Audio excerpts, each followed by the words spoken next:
gérer l'information à l'interne, le gestionnaire doit être en mesure d'identifier les sources d'information, la nature des informations fait circuler dans l'entreprise, celle qui va rester à l'interne et celle qui va être diffusée à l'externe également, mais surtout de contrôler également les types d'informations et les destinataires d'informations. Alors, il y a plusieurs niveaux hiérarchiques dans une entreprise, donc on doit faire circuler des niveaux d'information qui sont pertinents pour chacun des niveaux hiérarchiques de l'entreprise ou des postes en question. La leçon de l'information à l'interne dans une organisation, c'est que tout le monde ne peut pas dire tout et tout le monde n'a pas accès à tout.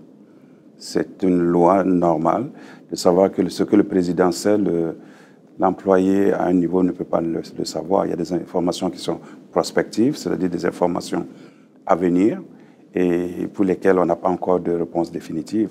Donc on ne peut pas les communiquer à tout le monde au moment où il y a le quotidien des organisations qui fonctionne. La deuxième chose, c'est qu'il faut savoir que l'information a plusieurs degrés.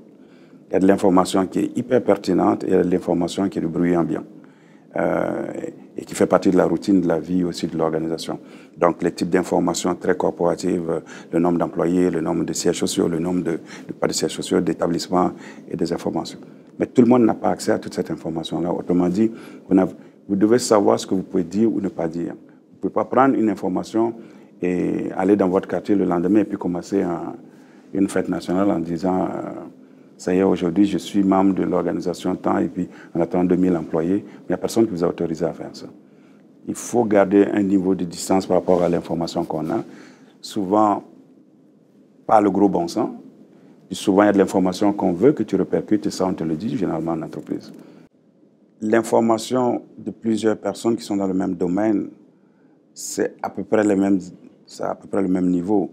Si je mets des TI, des gens du marketing, des gens des ressources humaines, on ne peut pas être dans le même espace. Il faut trouver une façon que quelqu'un qui est aux ressources humaines, qui gère des dossiers personnels des gens, de santé et toutes sortes de sujets liés aux ressources humaines, dans un espace collaboratif, c'est faux de penser qu'il peut rester avec des gens des technologies de l'information ou des gens de communication, parce que l'information peut se disséminer tant qu'on le veut.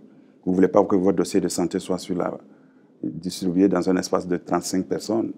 Alors, et oui. Et en plus, j'ajouterais à ça que souvent les informations sont de nature confidentielle. Et si on sert un client externe, à ce moment-là, ça double les enjeux là-dessus. Alors, ça, c'est bien important que quand on va sur des dossiers qui sont de nature confidentielle pour un client externe, à ce moment-là, ce serait dommageable que plusieurs membres du personnel non concernés par un dossier ou un autre répandent des rumeurs. « Ah, on travaille sur tel dossier, regardons ça. Bon, ils vont peut-être acquérir telle entreprise, il va y avoir peut-être une fusion. » Bon, ça, la discrétion, elle est de mise. C'est toujours un jeu d'équilibre de garder de l'information dans l'organisation parce que tout le monde ne peut pas tout savoir en même temps.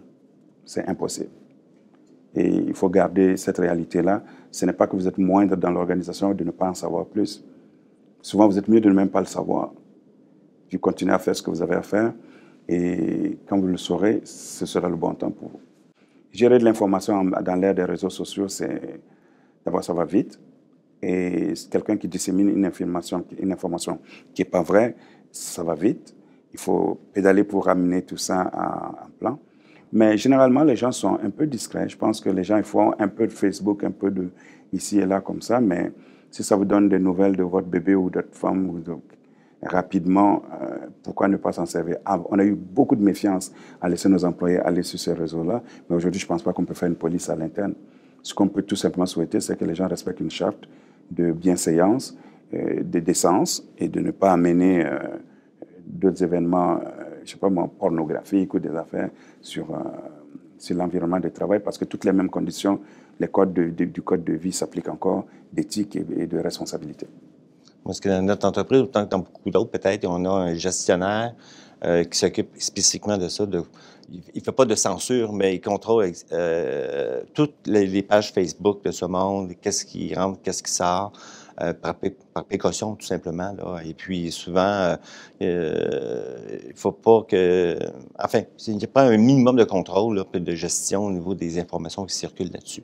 En matière de communication externe, il y a plusieurs motifs, plusieurs prétextes qu'on peut utiliser, là, qu'on vise comme objectif. À titre d'exemple, si l'entreprise entrevoit des campagnes publicitaires, des campagnes promotionnelles, des commandites, aussi des annonces publiques, ou toutes ces formes-là, il s'agit de communication externe, qui s'adresse soit à un public précis, à des cibles précises, et dans quel but. Donc, c'est communication externe, ça touche toutes sortes de dimensions.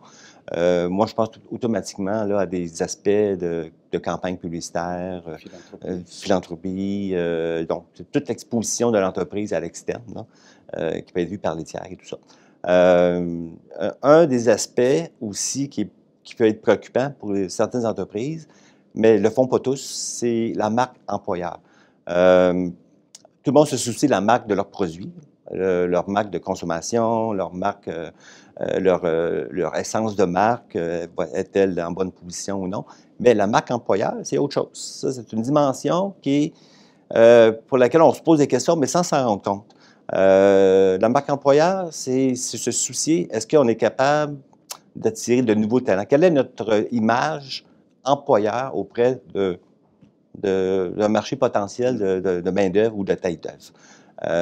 Puis ces aspects-là reposent sur la réputation de l'entreprise, sa localisation, son secteur d'activité, sa pérennité, sa stabilité aussi.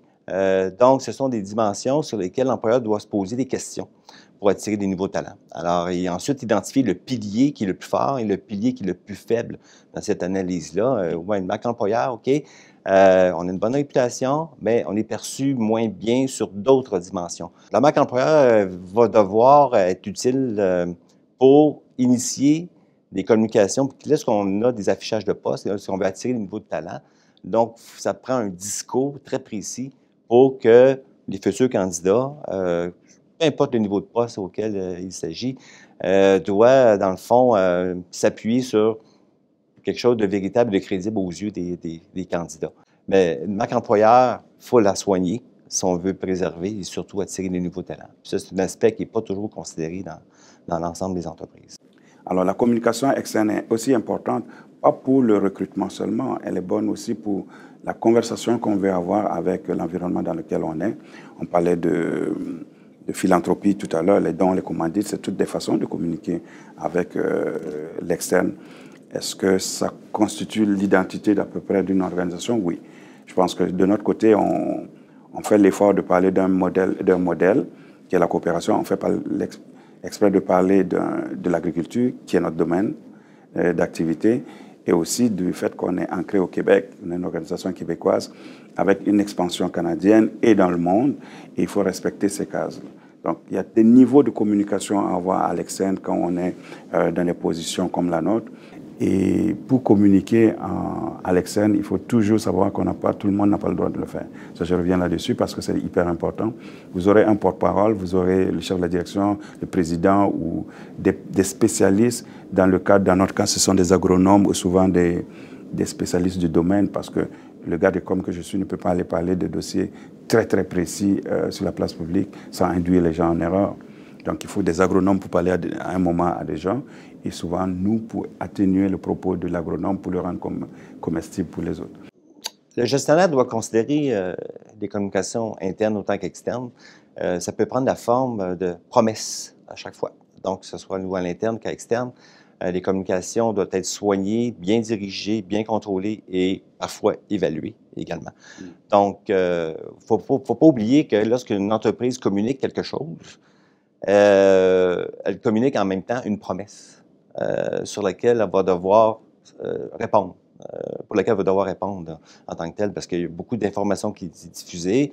Ça crée des attentes, mais une communication, il ne faut pas qu'elle se fasse de façon sans but précis, en d'autres termes, parce qu'il faut qu'elle aboutit à quelque chose de concret par la suite, parce qu'il y a une phase après. Là, qu'on fait de la communication interne ou externe, on doit arriver à un résultat.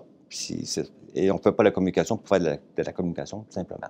Il faut s'attendre à des feedbacks, il faut savoir comment réagir à nos diffusions d'informations, que ce soit sur les réseaux sociaux ou ailleurs.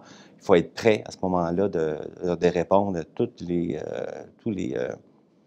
répercussions qu'on qu'on aura disons, à gérer suite à toute forme de communication, telle qu'elle soit. Plus que jamais, on a besoin de communiquer, d'être efficace. On ne communique pas pour ne rien dire. Et il ne faut pas non plus noyer les gens dans un trop de communication non plus. C'est une activité normale d'une organisation. Elle dit des choses, elle fait des choses, et il faut que les différentes cibles à l'interne le sachent au bon moment.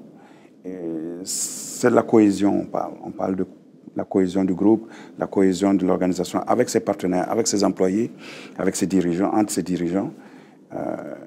Une organisation qui a une communication cacophonique, ça paraît. Alors, en définitive, là, la communication, c'est en quelque sorte une promesse qu'on véhicule aux cibles qui sont destinées les informations qu'on communique. C'est une promesse, il faut y répondre.